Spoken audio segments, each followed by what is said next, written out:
시청자 여러분 안녕하십니까? 한 주간의 한인사회 주요 소식을 전해드리는 KBN 뉴스 주간 브리핑입니다.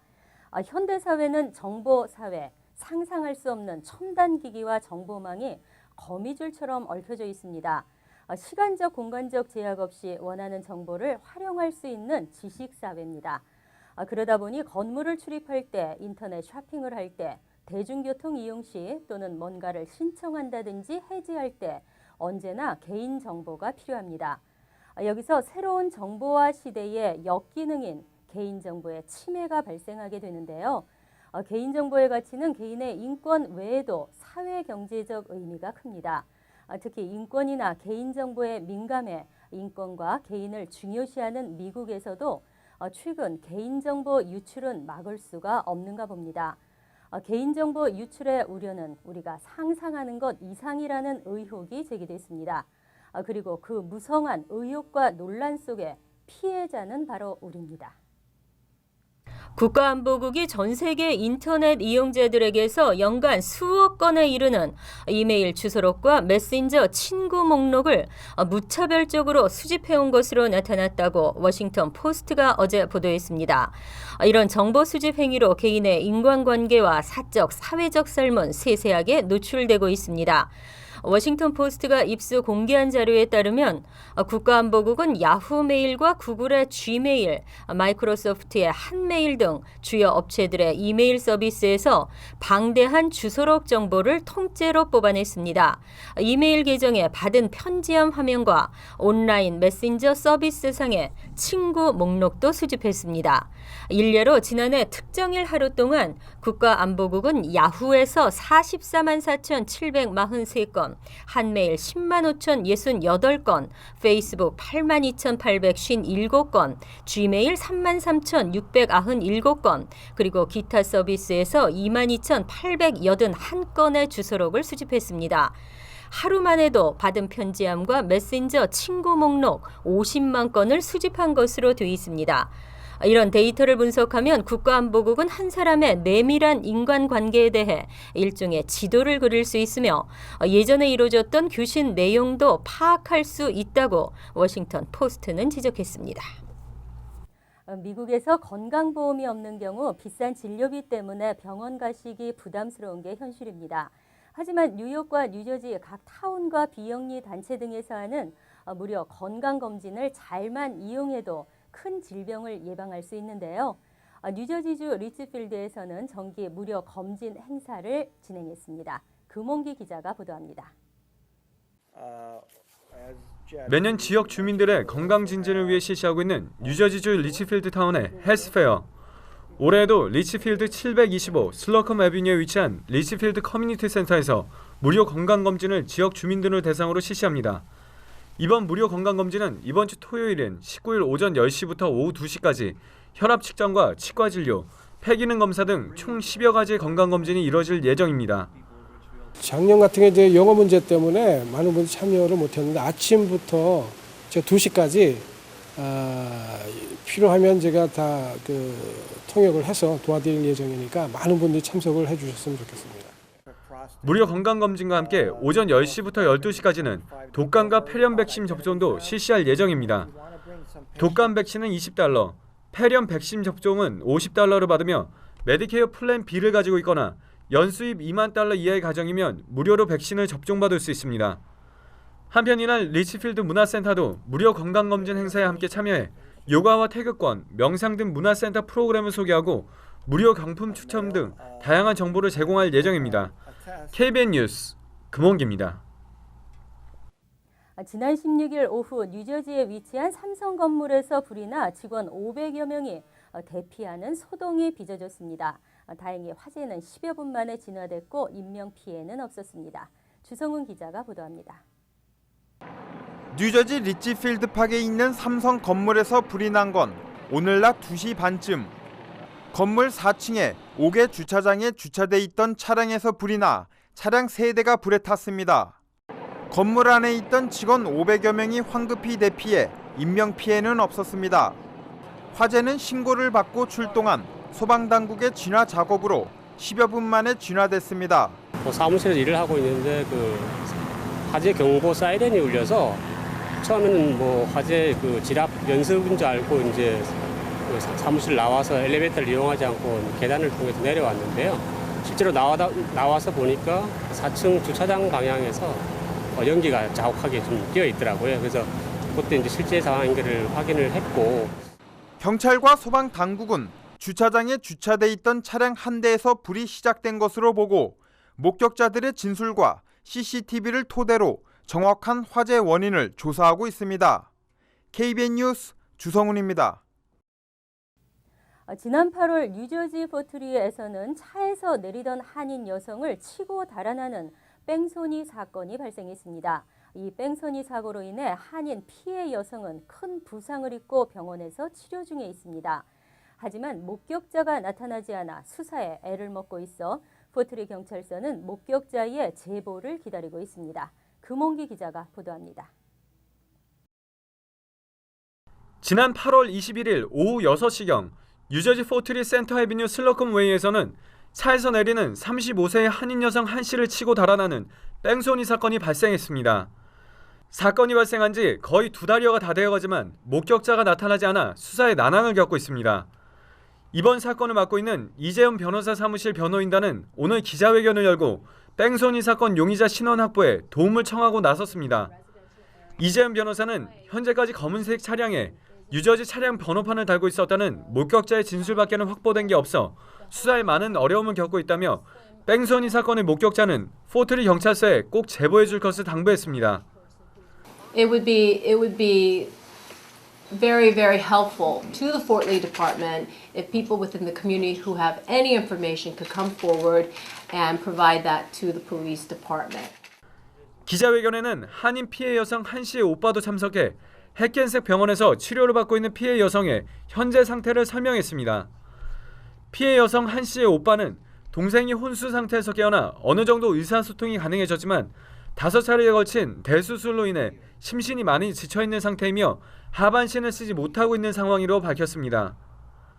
지금은 이제는 다행히 이제 머리가 크게 다치질 않아가지고 현재 이제 그 부분을 위안을 삼고 있지만은 현재 치료 과정은 지금 잘 밟고 있으니까. 포트리에서 발생한 한인 여성 뺑소니 사건을 목격하신 분이나 사건의 실마리가 풀릴 만한 단서를 가지고 계신 분은 포트리 경찰서나 버겐 카운티 검찰청으로 제보하면 됩니다. KBN 뉴스 금홍기입니다. 기대와 우려 속에 지난 16일 드디어 국가 디폴트를 막기 위한 협상이 합의에 이르렀습니다. 정부가 일단 내년 1월 15일까지 문을 다시 열게 하고 부채 상환은 내년 2월 7일까지 증액하기로 했습니다. 이로써 미국은 사상 초유의 국가 부도에서 벗어났습니다. 상원 지도부가 국가 디폴트를 면하기 위한 협상 시한 마지막 날인 오늘 합의안 도출에 성공했습니다.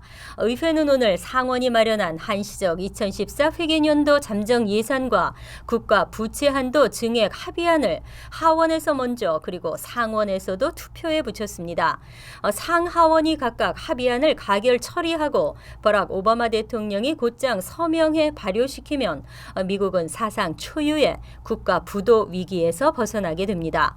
미국 정부는 내일인 17일 채무 한도가 한계에 이르고 국고의 현금 보유도 300억 달러에 불과해 정치권이 이날 자정까지 현행 16조 7천억 달러의 부채 상한을 높여 정부가 국채 이자 등을 계속 지급할 수 있도록 해야 했습니다.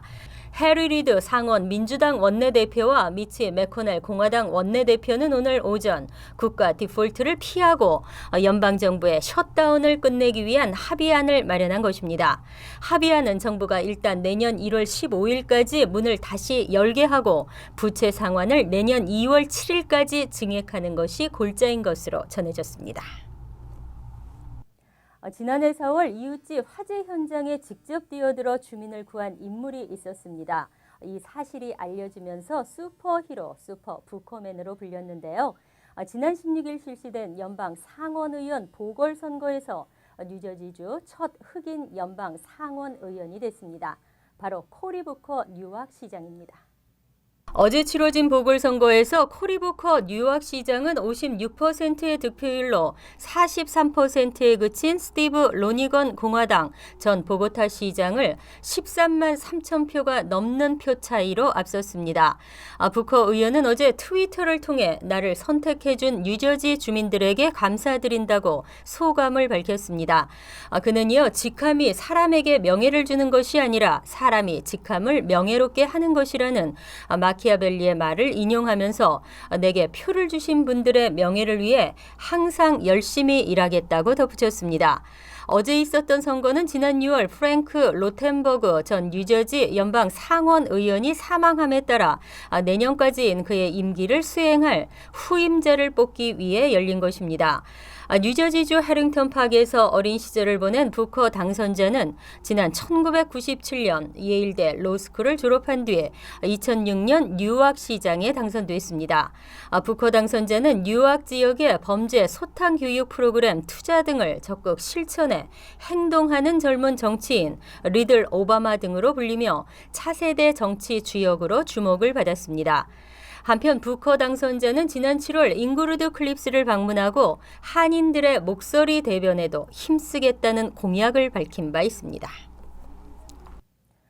지난 16일 빌 드블라지오 민주당 뉴욕시장 후보와 공화당의 조셉 로타 후보의 첫 TV 토론회가 열렸습니다. 두 후보는 서민주택 확대 방안에 대해서는 의견을 같이 하면서도 계층 간 갈등이나 차터스쿨 렌트 부과를 놓고는 신경전을 벌였습니다. 빌 드블라지오 후보와 조셉 로타 후보는 어제 있었던 ABC 방송 TV 토론회에서 계층 간 수입 격차와 서민주택의 세금 감면 그리고 차터스쿨 렌트 부과 등의 안건을 두고 각자 입장을 밝혔습니다. 로타 후보는 드블라지오 후보가 전개해온 두 개의 도시 캠페인을 지적하며 드블라지오 후보는 계층 간 대립을 더욱 악화시키고 있다고 공세를 퍼부었습니다. 이에 드블라지오 후보는 뉴욕 시민의 46%는 빈곤한 수준의 생활을 하고 있으며 중산층이 사라지고 있다고 말하고 이것은 계층 간 대립이 아니라 우리 사회에 존재하고 있는 문제를 이해하는 수학적 차원이라고 반박했습니다. 차터스쿨 렌트 부과에도 첨예한 입장 차이를 보였습니다.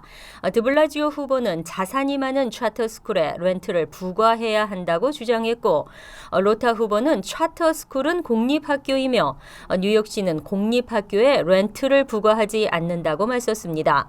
두 후보는 그러나 서민주택 공급 확대 방안에는 의견을 같이 했습니다. 드블라지오 후보는 앞으로 10년 동안 20만 가구의 서민주택을 마련할 계획이라고 밝혔고 로타 후보도 4년 임기 동안 15만 가구의 아파트를 새로 지을 방침이라고 말했습니다. 한편 두 후보는 오는 22일과 29일 뉴욕시 선거자금위원회가 주관하는 두 차례 TV 토론회를 가질 예정입니다.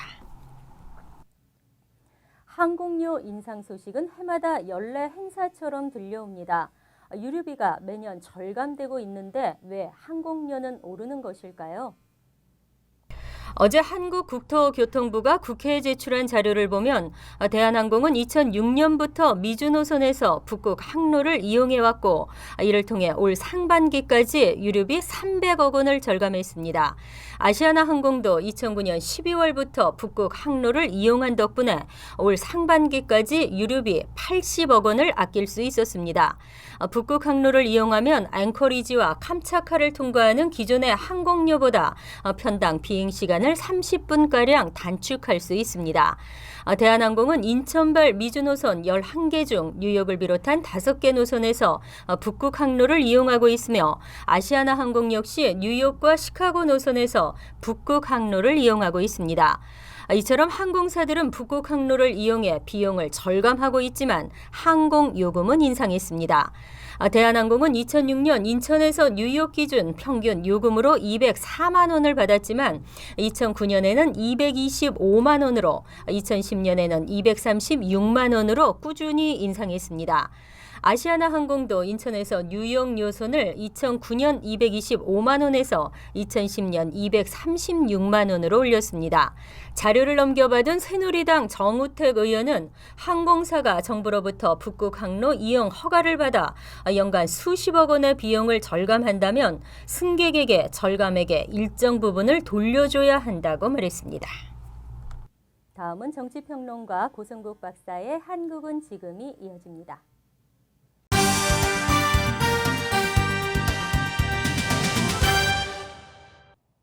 여러분 안녕하십니까? 국정감사가 일주일째 진행되고 있습니다. 이번 국감은 뭔가 새로운 변화를 기대했지만 역시나였습니다. 이번 국감에서 260개 기관의 국정감사와 200여 명에 이르는 증인이 출석하는 사상 최대의 국감이 이루어지고 있습니다. 짧은 기간에 이처럼 많은 국감이 이루어지다 보니 국민이 기대했던 국감이 제대로 이루어지지 못하고 있다는 지적입니다. 이번 국정감사에서 국방부 직할부대인 국군사이버사령부 소속 군인과 군무원들이 지난 총선과 대선 당시 정치적 댓글을 올린 것으로 밝혀져서 정치권에 큰 논란이 일고 있습니다. 한국의 정치평론가 고성국 박사를 연결해 국감 현장에 어떤 일들이 벌어지고 있는지에 대해서 알아보겠습니다. 고성국 박사 안녕하십니까? 안녕하십니까?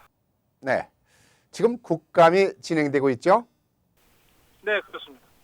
이번 국감에서는 국감 대상 기관이나 증인 출석이 사상 최대의 국감이 이루어지고 있는 것 같습니다. 적어도 외형상으로는 말이죠.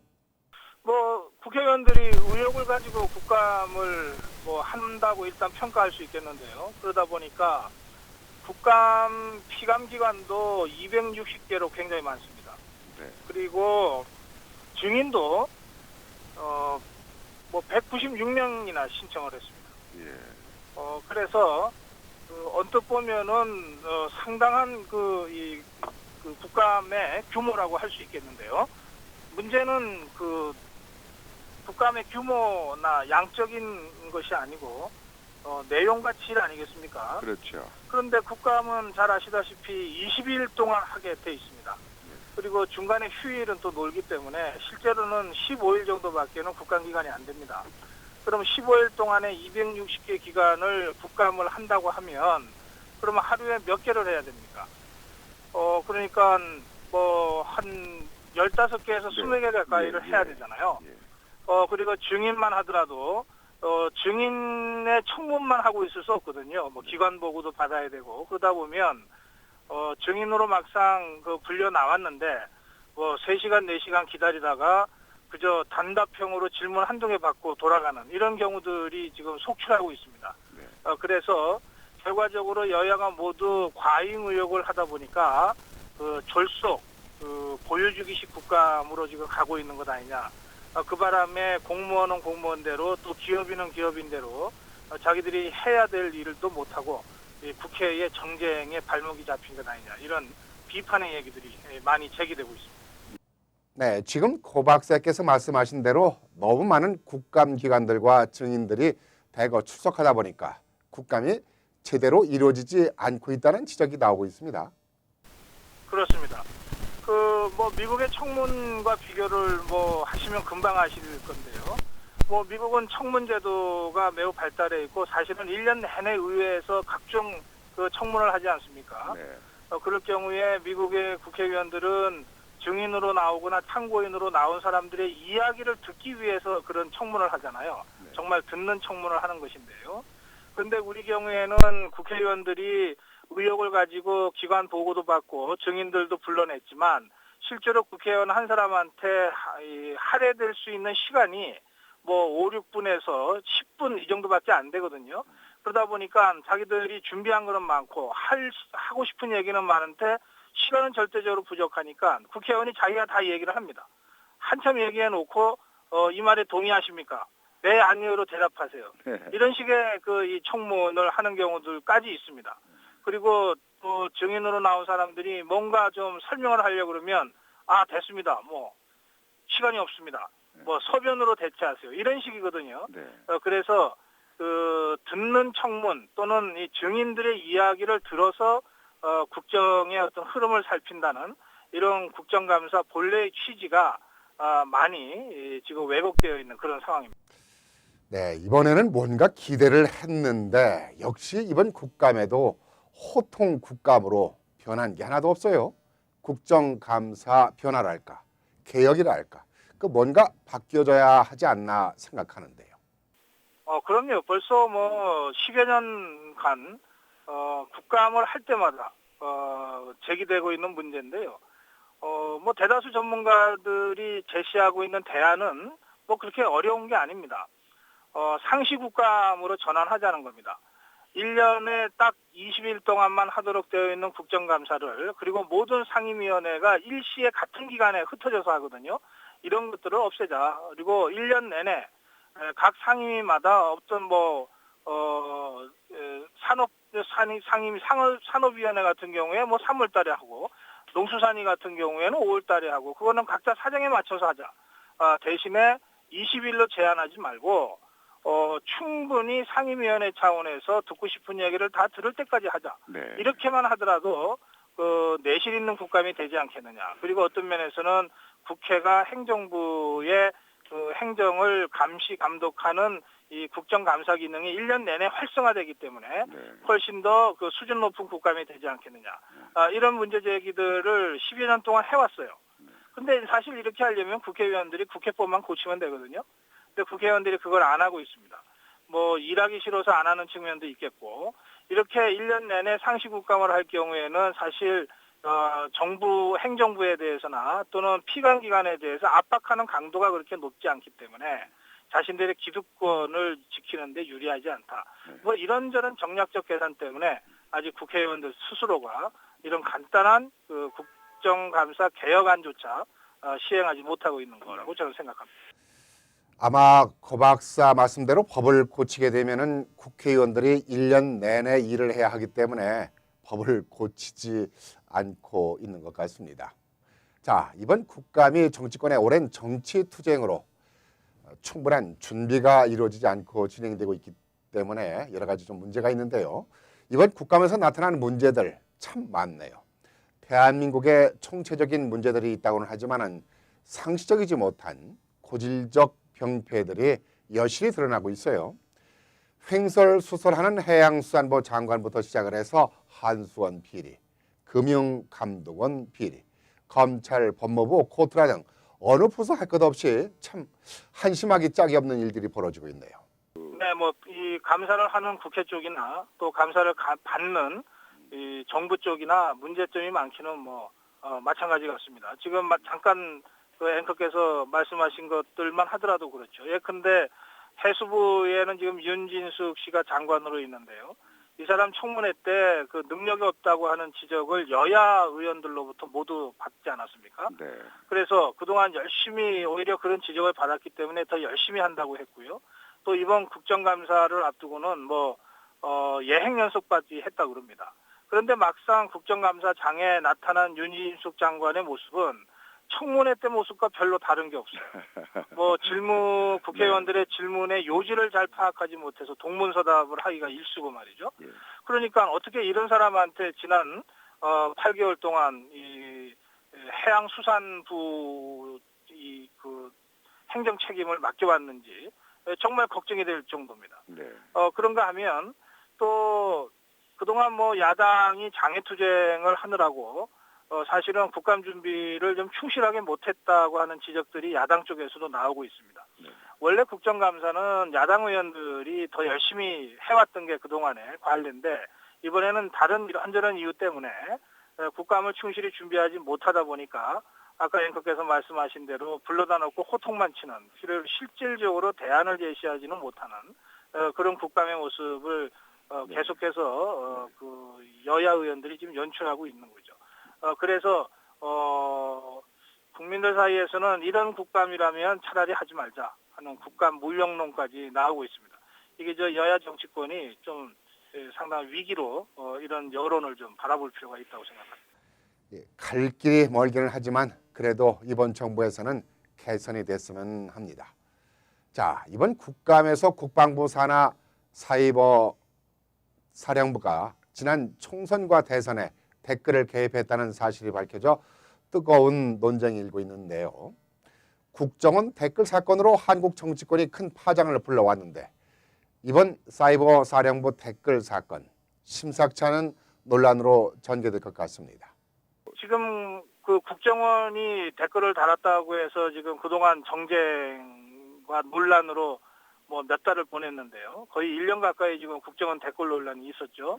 그런데 이번에 국감에서 지금 앵커께서 말씀하신 대로 국군 사이버 사령부 쪽에서도 댓글을 단 의혹이 있다 이렇게 야당 쪽에서 문제 제기를 했습니다. 그런데 이제 중요한 것은요. 국정원도 그 댓글 논란이 있었던 부서가 대북 심리전 부서거든요. 그러니까는 북한의 사이버 공격에 대처하는 그런 부서이기 때문에 사이버 작업을 하는 것이 자기들 임무입니다. 그런데 그 본래의 임무를 벗어나서 대선에 개입했다는 의혹 때문에 논란이 있었던 것인데요. 지금 문제가 되고 있는 국군 그 사이버 부대도 북한의 사이버 테러 공격에 대응하기 위해서 몇 년 전에 만들어 놓은 부대거든요. 그래서 이 부대의 실체 자체를 비밀에 붙여왔습니다. 그런데 국감에서 어쨌든 이 부대가 있다고 하는 것이 드러났고 이 부대가 어떤 일을 한다는 것도 대략 드러나 버렸고 그리고 그중에서 특히 이 선거에 개입하려고 하는 의혹까지 지금 제기되고 있어서 과연 이런 상태로 사이버 부대를 운영하는 것이 이게 현실적으로 가능한 얘기냐 이런 좀 근원적인 그 회의가 제기될 정도입니다. 어쨌건 저는 이 사이버 부대는 그 만들어질 때 그 지금 북한의 사이버 테러 공격의 위협이 날로 지금 높아지고 있고 이미 여러 차례에 걸쳐 사이버 공격을 했던 그 경험들이 있지 않습니까? 그러니까 그런 북한의 공격에 대처하기 위한 사이버 사령부의 존재는 꼭 필요하다고 생각하는데 그렇다면 국회가 이 사이버 부대의 주요한 국가 기밀 또는 군사 기밀과 관련해서는 적절한 보안 장치를 설치해 놓고서 무슨 국감을 했어야 되는데 그런 점에 있어서 좀 다소 안이하게 대처한 점은 없는가 이런 점들 좀 반성적으로 돌아봐야 된다고 생각하고요. 또 사이버 사령부도 이렇게 야당으로부터 문제 제기를 받을 만큼 말하자면 의혹의 빌미를 제공했다는 점에서 저는 변명의 여지 없이 잘못된 부분이 있다고 생각합니다. 이건 자체적으로 빨리 사실관계를 좀 밝히고 조치를 취해야 된다고 저는 생각합니다. 네, 국정원 정치 개입 댓글 사건으로 올 한 해가 시끄러웠는데 또다시 사이버 사령부의 선거 개입 댓글 사건이 벌어졌으니까 이 정치권이 올 한 해는 이 사건으로 시간을 보낼 것 같은데요. 그래서 말입니다. 좀 걱정입니다. 그런데 다행히 뭐 여야도 이 우리 군과 관련된 문제에 관해서는 뭐 비공개로 한다든지 지나치게 정쟁으로 끌고 가서는 안 된다고 하는 또 문제 의식을 어느 정도 공유하고 있기 때문에 저는 이번 사이버 사령부 문제는 국정원 댓글 사건과는 조금 양상을 달리해서 조기에 수습될 수도 있다. 물론 이제 우리 국방부가 어떻게 하는가에 따라서 달린 문제이긴 합니다만 그런 점에서는 조금 좀 긍정적으로 이 상황을 보고 있습니다. 네, 오늘 말씀 감사합니다. 네, 고맙습니다. 한국의 정치평론가 고성국 박사였습니다. 국정감사가 해마다 이루어질 때마다 나타나는 문제들을 보면은 국민들이 이해할 수 없는 그야말로 납득할 수 없는 일들이 대기업이나 국가기관들에서 벌어지고 있다는 사실을 알게 됩니다. 이런 비리들을 보면은 화가 날 정도가 아니라 분노가 치밀어 오르게 된다고 국민들은 말합니다. 열심히 살아가는 서민들에게는 더 큰 상처를 받게 되는데요. 국감에서 국회의원들은 어떠한 의견도 듣지 않은 채 호통만 치고 출석한 증인들은 말도 안 되는 변명만 늘어놓고 또 시정하겠다고 해놓고는 시정은 고사하고 언제 그랬냐는 식으로 대충 넘어가다 보니 한국이 총체적인 난국을 맞이하고 있는 것 같습니다. 거긴 뭐 묻은 것이 뭐 묻은 것 보고 나무라는 꼴이니 개선이 되겠습니까? 감사합니다.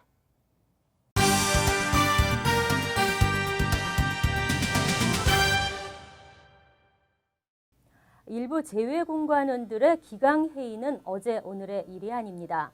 재외국민들의 불만과 원성도 어제 오늘의 얘기가 아닙니다. 대사관의 담장은 너무 높고 공관원들의 고압적 자세와 불친절은 여전합니다. 여기에 더해 중국에서 비자와 여권을 불법 발급해준 사람이 영사와 부영사였던 검찰의 발표는 믿기지 않을 정도입니다. 고양이한테 생선 가게를 맡겼다는 표현이 적절해 보입니다. 독일에서는 고위 외교관이 음주운전을 하다 교통사고를 냈고 LA 총영사관에서도 음주운전과 뺑소니 혐의를 받은 영사가 있었으며 최근에는 대통령을 수행하던 중 벌어진 성추행 사건, 배신감을 느끼게 하는데요. 이외에도 자국민이 연루된 일련의 사건을 처리하는 과정에서 외교문서 수발의 미숙함, 게다가 발뺌까지 과연 자국민을 보호하려는 의도가 있는지조차 의심스럽습니다. 재외공관원들의 성과 부풀리기, 도덕 불감증, 추태와 도박, 황당한 씀씀이 등이 도마 위에 오르면서 사전 교육의 필요성이 제기됐는데요. 해외 근무자의 자질 향상과 근무 자세, 감찰제도 보완 등의 대책이 시급한 것으로 지적됐습니다.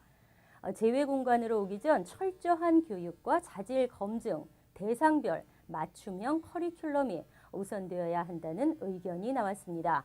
하지만 제도 개선만이 아닌 재외공관 스스로 국가를 대표한 외교관이라는 자부심과 사명감이 없다면 기강해유와 비리 문제, 정작 자신이 보호하고 서비스를 해야 할 재외국민들에게 군림하는 갑의 태도, 근절될 수 없다고 봅니다.